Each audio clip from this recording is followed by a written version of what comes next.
Shall we move on then to Ghostbusters Afterlife? That's what it's called, right? Yes, Ghostbusters After 8. After that, yeah, okay. No, After 8. Ghostbusters After 8. It's minty. Shall we take a look at Ghostbusters Afterlife? Well, I've seen it. I've written notes about it, so I guess we probably should make use of that. Do you remember Ghostbusters? Do you? Do you remember Ghostbusters? Jason Reitman, whose dad Ivan directed the first two films in the series, certainly does. It seems, though, that he's afraid that you don't, so he's helpfully left many references to it in this latest instalment, and has even copied the final act more or less completely, all to make sure that you remember.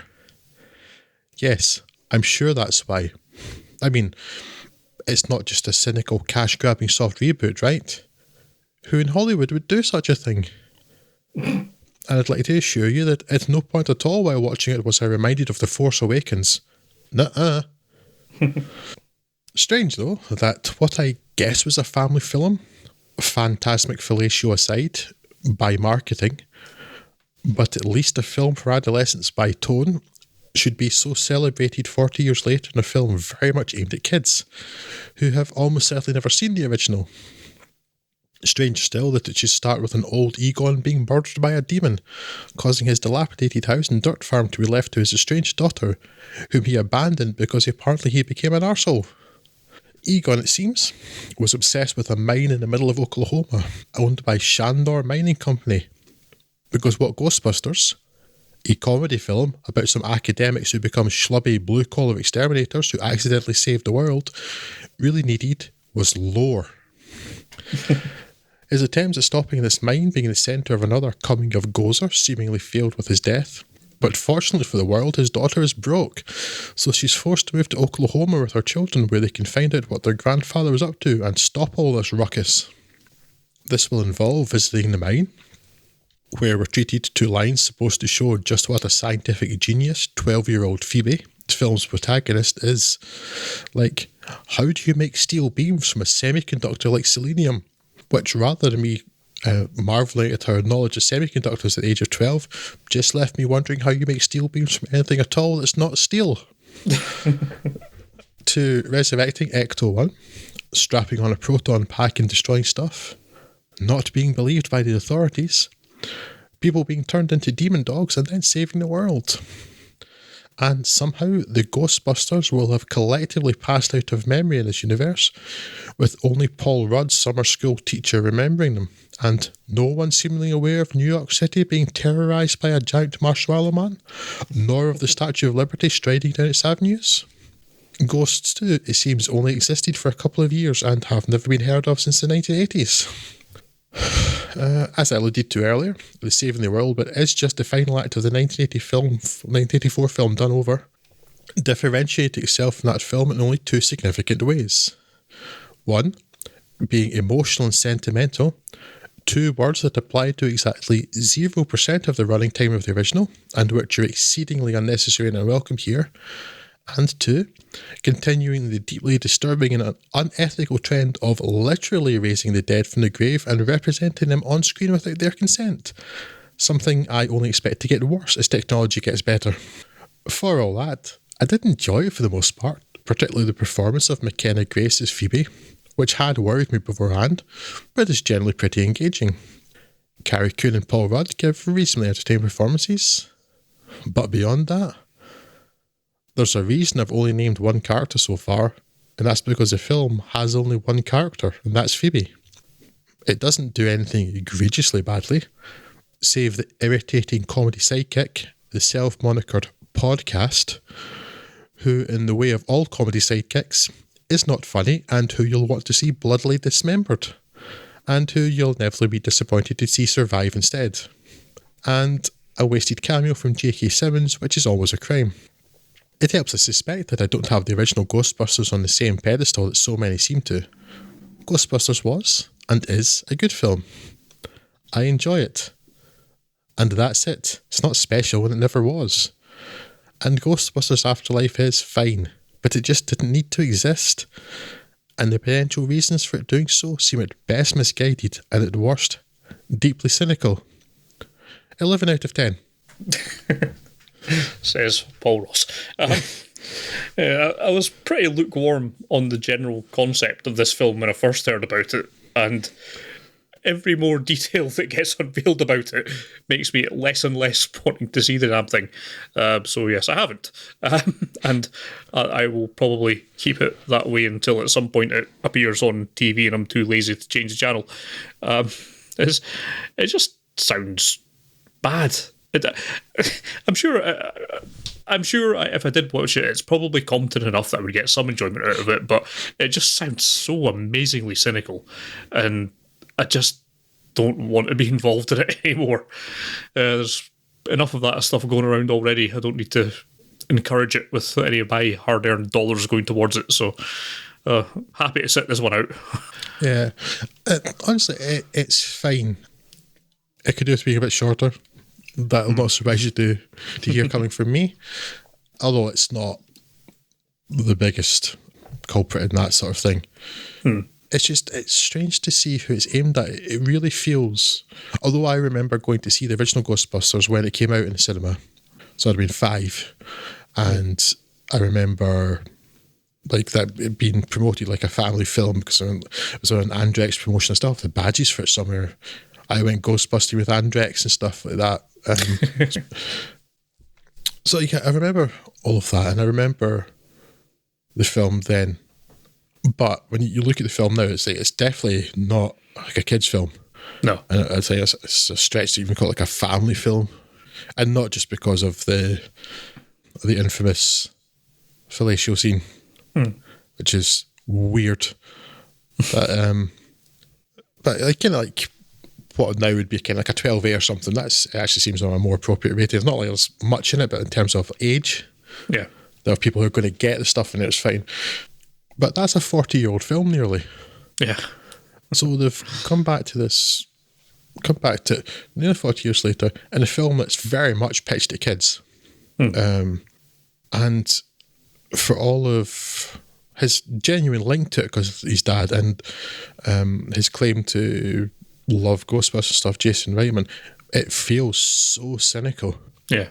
Because it's just full of references, like, which kids are not going to get, so who's it for?